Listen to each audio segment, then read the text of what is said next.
Hi everyone, welcome to the channel. My self Chandra Chaudhary. और आज हम करने वाले हैं क्लास 11th बायोलॉजी का chapter number 2, that is biological classification. और आज हम करेंगे इसका लेक्चर नंबर 3।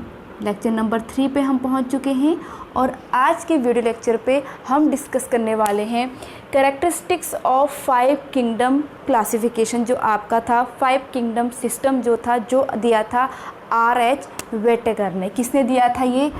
R.H. विटेकर ने ये क्लासिफिकेशन दिया था on the basis of cell structure complexity, body structure complexity, mode of nutrition. ठीक है, ये जो कुछ पॉइंट्स थे उन पॉइंट्स के आधार पे उन्होंने 5 किंगडम क्लासिफिकेशन दिया था। और वो 5 किंगडम आपके क्या क्या थे? वो थे आपके Monera, protista, fungi, Plantae and Animalia. तो आज हम इसके कैरेक्टरिस्टिक्स पढ़ने वाले हैं।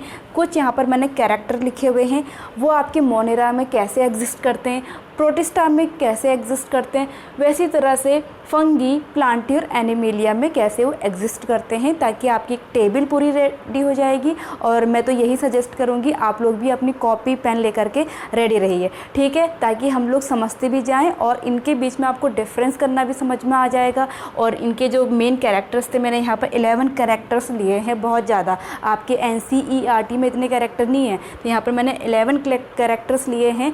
ये आपके इसके अकॉर्डिंग हम सीखेंगे। तो चलिए स्टार्ट करते हैं आज का वीडियो लेक्चर। चलिए, सबसे पहले अगर मैं बात करूं कैरेक्टर में सेल टाइप की, सेल टाइप आपका जो सेल स्ट्रक्चर कॉम्प्लेक्सिटी, मैंने जो प्रीवियस वीडियो लेक्चर था उसमें भी समझाया था। जो आपके सेल्स होते हैं, कुछ सेल ऐसी होती हैं जिसमें जो न्यूक्लियस होता है वो क्लियर नहीं होता, या अदर जो सेल ऑर्गेनेल्स होते हैं वो भी वेल डिफाइंड नहीं होते हैं। तो वैसे सेल को हम प्रोकैरियोट्स कहते हैं।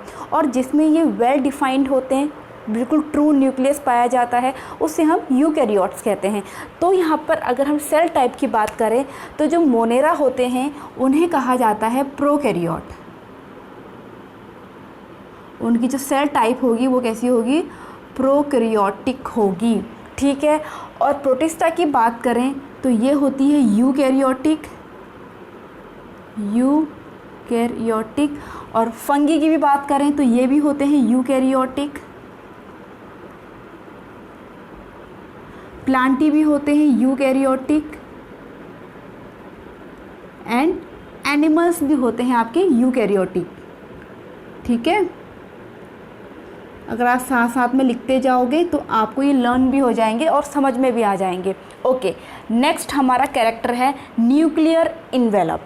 मीन्स जो आपका न्यूक्लियस होता है उसके बाहर इन्वेलप की यहाँ पर बात हो रही है, ठीक है। तो यहाँ पर आपका या तो डबल होता है या सिंगल होता है या फिर एब्सेंट होता है। तो आपके अगर हम मोनेरा की बात करें तो यहाँ पर न्यूक्लियर इन्वेलप एब्सेंट होता है, ओके। अब प्रोटिस्टा की बात करें तो यहाँ पर न्यूक्लियर इन्वेलप या तो सिंगल होगा और आपका डबल होगा, डबल लेयर का होगा या फिर सिंगल। समझ रहे हो ना? न्यूक्लियस जैसे न्यूक्लियस है, इसके बाहर जो इन्वेलप होता है वो। और फंगी की बात करें तो ये डबल होता है, प्लांटी में भी डबल होगा एंड हमारे एनिमेलिया किंगडम में भी ये डबल लेयर का होता है, ओके। ठीक है जी, क्लियर हो गया। ओके, नेक्स्ट है आपका मेम्ब्रेन बाउंड ऑर्गेनेल्स, ठीक है। मेम्ब्रेन बाउंड ऑर्गेनेल मीन्स जैसे आपका माइटोकॉन्ड्रिया है, लाइसोसोम है, राइबोसोम है, तो इसमें मेम्ब्रेन होती है या नहीं, तो उसके बेसिस पे अगर हम बात करें तो आपके जो मोनेरा है इसमें मेम्ब्रेन एब्सेंट होती है। बाकी प्रोटिस्टा में प्रेजेंट होती है, फंगी में भी प्रेजेंट होती हैं, प्लांटी में भी प्रेजेंट होते हैं और एनिमल्स में भी प्रेजेंट होते हैं, ठीक है। बहुत अच्छे नोट्स बन जाएंगे आप लोगों के और लर्न भी हो जाएगा, देखो साथ में। अब बात करते हैं क्लोरोप्लास्ट की। देखिए, क्लोरोप्लास्ट आपने नेम सुना होगा, ठीक है। आपके क्लोरोप्लास्ट में क्या पिगमेंट पाया जाता है? बहुत इंपॉर्टेंट क्वेश्चन। क्लोरोफिल पाया जाता है, और क्लोरोफिल पाया जाता है तो दैट मीन्स वो फोटोसिंथेसिस की प्रोसेस वो कर सकते हैं, मीन्स वो ऑटोट्रॉफ्स हैं। तो अगर हम बात करें आपके मोनेरा की, तो यहाँ पर जो क्लोरोप्लास्ट होता है वो होता है एब्सेंट। ओके। प्रोटिस्टा की अगर हम बात करें तो यहाँ पर आपका एब्सेंट भी होंगे या फिर आपके प्रेजेंट भी होंगे। तो एब्सेंट होंगे या फिर प्रेजेंट होंगे। फंगी की अगर बात करें तो यहाँ पर एब्सेंट होते हैं। प्लांटी की अगर बात करें तो प्रेजेंट होते हैं, क्योंकि प्लांट्स तो होते ही ऑटोट्रॉफ्स हैं due to the presence of chlorophyll, और क्लोरोफिल हो रहा है पाया कहाँ जाता है, आपके क्लोरोप्लास्ट में पाया जाता है, तो आपका प्रेजेंट। और एनिमल्स में प्रेजेंट होगा या नहीं होगा, एब्सेंट होगा। ठीक है, अगर एनिमल्स में अगर क्लोरोप्लास्ट पाया जाता तो उसमें क्लोरोफिल पाया जाता और हमारी बॉडी जो है, एनिमल्स की बॉडी जो है वो अपना खाना खुद ही सिंथेसाइज कर सकती थी। ठीक है, बट ऐसा नहीं है। ओके, नेक्स्ट है आपका सेल वॉल। ठीक है, सेल वॉल की अगर हम बात करें तो मोनेरा में प्रेजेंट होती है, और वो किस चीज़ की बनी होती है, यहाँ पर मोस्टली जो सेल वॉल होती है वो सेलुलोज की बनी होती हैं या फिर काइटिन की बनी होती हैं या नॉन सेलुलोज की बनी होती हैं। तो यहाँ पर मोनेरा में सेल वॉल नॉन सेलुलोजिक होती है, सेलुलोजिक होगी। ठीक है, प्रोटिस्टा की अगर हम बात करें या तो वो एब्सेंट होगी, अगर प्रेजेंट होगी तो सेलुलोजिक होगी। ठीक है, फंगी में जो सेल वॉल होती है वो या तो काइटिन की होगी या फिर सेलुलोज की होगी। प्लांटी की बात करें तो सेलुलोज की होगी, और एनिमल्स की बात करें तो काइटिन की होगी कि सेलुलोज की होगी, एब्सेंट होगी। ठीक है, क्योंकि this is the major difference between plant and animal, कि प्लांट में आपके सेल वॉल पाया जाता है जबकि एनिमल्स में सेल वॉल एब्सेंट होता है। ये हम क्लास 9th में पढ़ चुके हैं ऑलरेडी। ओके, नेक्स्ट है मीन्स ऑफ जेनेटिक रिकॉम्बिनेशन। जो जेनेटिक रिकॉम्बिनेशन है उसका मोड क्या है, तो मोनेरा की अगर हम बात करें तो यहाँ पर जेनेटिक रिकॉम्बिनेशन आपका होता है conjugation is the first method, second method is transduction, and third method is transformation.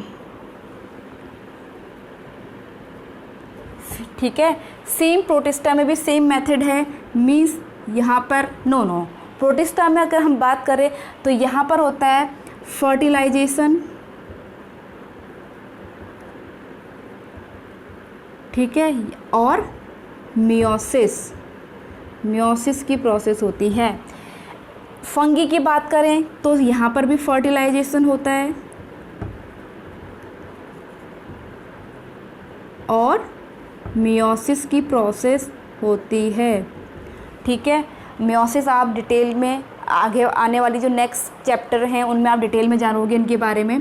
और प्लांटी की बात करें तो इट इज़ ऑल्सो फर्टिलाइजेशन और मियोसिस।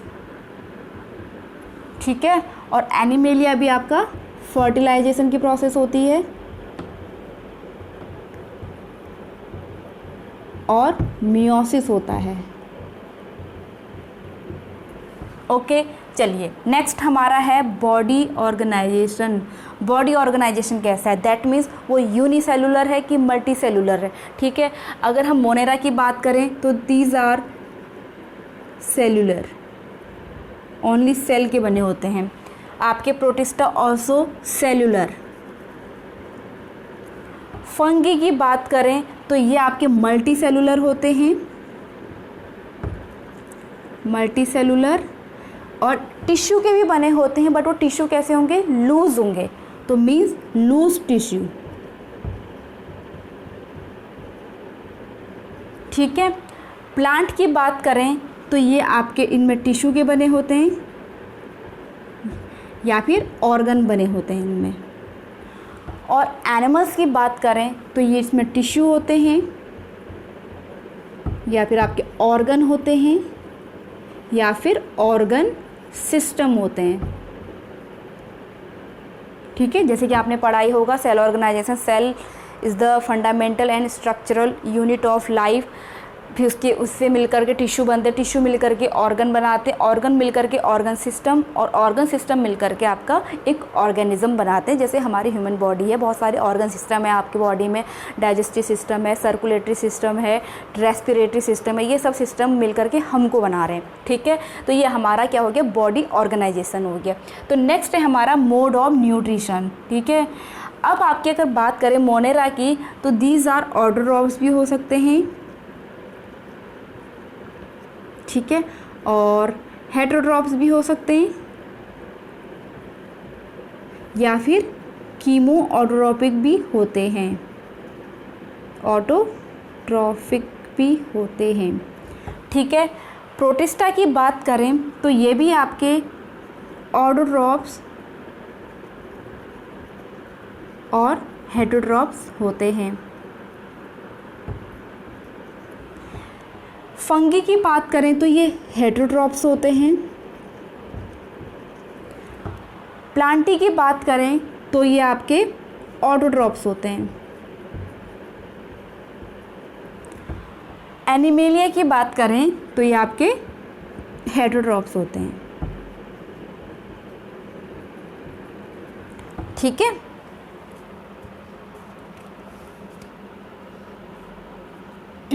ओके, नेक्स्ट है आपका नर्वस सिस्टम। नर्वस सिस्टम की बात करें, नर्वस सिस्टम क्या होता है, हमारे सेंस ऑर्गन से मिलकर बना है, जिसकी हेल्प से हम अपने एक्सटर्नल इन्वायरमेंट के बारे में जानकारी लेते हैं। ठीक है, अपनी आंखों से हम देखते हैं, अपनी नोज़ से हम स्मेल करते हैं, टंग से हम टेस्ट करते हैं, ईयर से हम सुनते हैं, टच से हम फील करते हैं। मीन्स हमारा जो एक्सटर्नल इन्वायरमेंट है उसके बारे में हमें नॉलेज मिलती है। तो ये किस किस के पास प्रेजेंट होता है, तो मोनेरा के पास ये एब्सेंट है। ठीक है, प्रोटिस्टा के पास ये एब्सेंट है, फंगी के पास ये एब्सेंट है, प्लांटी के पास भी ये एब्सेंट है, ये नर्वस जो सिस्टम है, बट एनिमेलिया के पास ये प्रेजेंट होता है।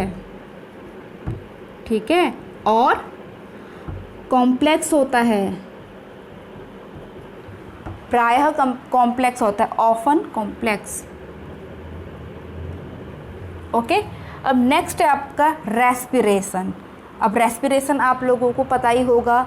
ठीक है, रेस्पिरेशन क्या है आपका, जो ऑक्सीजन आप इनहेल करते हो और कार्बन डाइऑक्साइड एक्सहेल करते हो। ठीक है, तो आपका जो, और इसमें क्या होता है, आपका जो डाइजेस्टेड फूड है, जैसे इनहेल करना, एक्सहेल करना, ये क्या है, वो एक ब्रीदिंग है, एक पार्ट है रेस्पिरेशन की प्रोसेस का। होल रेस्पिरेशन की प्रोसेस क्या होती है, जिसमें जो आपका डाइजेस्टेड फूड है in the presence of oxygen broken down हो जाता है कार्बन डाइऑक्साइड, वाटर, एंड हमें एनर्जी मिलती है। ठीक है, तो ये आपकी रेस्पिरेशन की प्रोसेस है, और ये 2 टाइप्स की होती हैं। ठीक है, ब्रोकन डाउन ऑफ फूड या तो प्रेजेंस ऑफ ऑक्सीजन होगा या फिर एब्सेंट ऑफ ऑक्सीजन होगा। अगर प्रेजेंस ऑफ ऑक्सीजन होगा तब उसे हम एरोबिक रेस्पिरेशन कहते हैं। अगर एब्सेंट ऑफ रेस्पिरेशन ऑक्सीजन होगा तो उसे हम एनारोबिक कहते हैं। तो इसके बेसिस पे जो रेस्पिरेशन है आपका मोनेरा में, वो आपका एरोबिक भी हो सकता है और अनएरोबिक भी हो सकता है। ठीक है,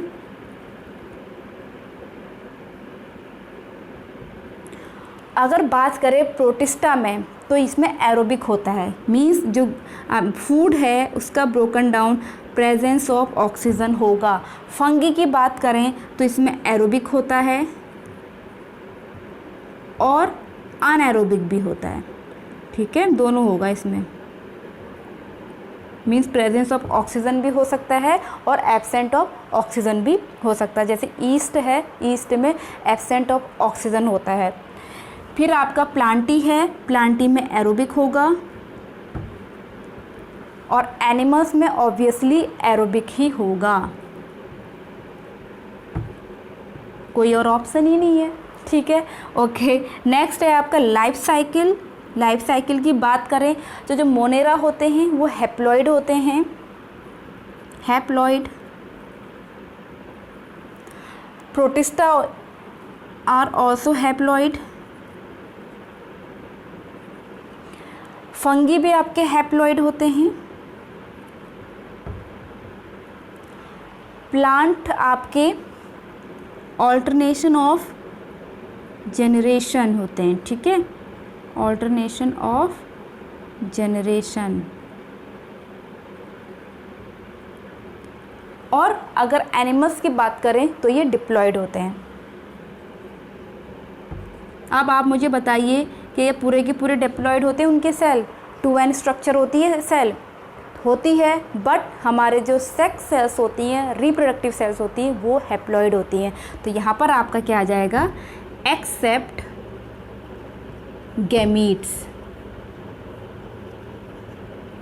ओके, तो ये आपके कैरेक्टरिस्टिक्स हो गए, आपके नोट्स तैयार हो गए, ठीक है। बस इसको आपने पढ़ लिया, फिर एग्ज़ाम में किसी भी के बारे में भी अगर आपसे पूछा जाएगा, मोनेरा के बारे में लिखवाएगा, प्रोटिस्टा के बारे में लिखवाएगा, किसी के बारे में लिखवाएगा, तो आपके इतने सेंटेंस बन जाएंगे। देखो टोटल नंबर 11 सेंटेंस आपके बिल्कुल तैयार हो गए। इसमें से आपको 7-8 भी याद रहेंगे तो अच्छे मार्क्स आ जाएंगे, ठीक है। बट कोशिश करिएगा कि आपको सारे के सारे लर्न हो, क्योंकि बहुत ईजी है। आप ऐसे बना के पढ़ोगे तो बहुत ज़्यादा ईजी है। चलिए अब कुछ एग्जाम्पल की हम बात कर लेते हैं। सबके एग्जाम्पल आने तो बहुत ज़्यादा ज़रूरी है, ठीक है, सबके। तो एग्जाम्पल्स की बात कर लेते हैं हम। अगर मैं बात करूं मोनेरा की, तो मोनेरा में मोस्टली जो बैक्टीरिया होते हैं हमारे वो आते हैं। तो बैक्टीरिया, दूसरा साइनोबैक्टीरिया,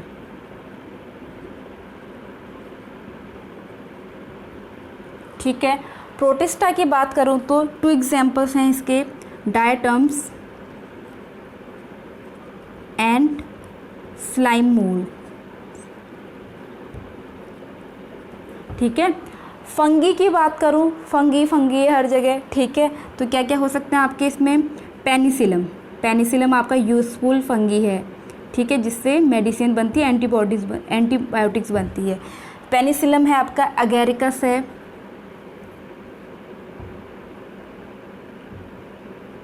ठीक है, राइजोपस है, ओके। नेक्स्ट है आपका प्लांटी में तो आप कोई भी एग्जाम्पल लिख सकते हो। वैसे प्लांटी को फर्दर डिवीज़न के, जैसे ब्रायोफाइट्स होते हैं, टेरिडोफाइट्स होते हैं, आप उनको भी यहाँ पर लिख सकते हो। एंजियोस्पर्म के प्लांट्स लिख सकते हो और जिम्नोस्पर्म के प्लांट्स लिख सकते हो। फिर भी यहाँ पर आपके इजी के लिए जैसे मैंगो हो गया, ठीक है, बनाना हो गया, ETC। उसी तरह से एनिमल्स की बात करूँ तो जितने आपको एनिमल्स दिखते हैं, लाइक कैट है, डॉग है, ह्यूमंस हैं, ह्यूमंस भी एक क्या हैं, एनिमल्स हैं। बट उन्होंने कैसे एनिमल्स हैं, जिन्होंने ब्रेन के प्रेजेंस से अपने आप को सबसे ज़्यादा डेवलप्ड किया है, ठीक है, अदर एनिमल्स के कंपैरिजन में। तो ये आपके हो गए मेन कैरेक्टरिस्टिक्स। आई होप आपको आज का वीडियो लेक्चर कंप्लीट समझ में आया होगा, अच्छा लगा होगा। अगर अच्छा लगा हो तो please hit the like, leave the comment, subscribe to my channel and press the bell icon, ताकि आपको मेरी जो न्यू वीडियो है उसकी लेटेस्ट नोटिफिकेशन मिलती रहे। तो मैं मिलूँगी अपनी नेक्स्ट वीडियो के साथ, जिस पे हम अब कवर करेंगे इनको, जो आपके NCERT में दिए हैं, कुछ एग्जाम्पल आपको समझाए गए वो हम कवर करेंगे। तो मेन आपके ये कवर हो गए हैं जो कैरेक्टर के हिसाब से। तो तब तक के लिए stay tune, stay healthy, bye bye.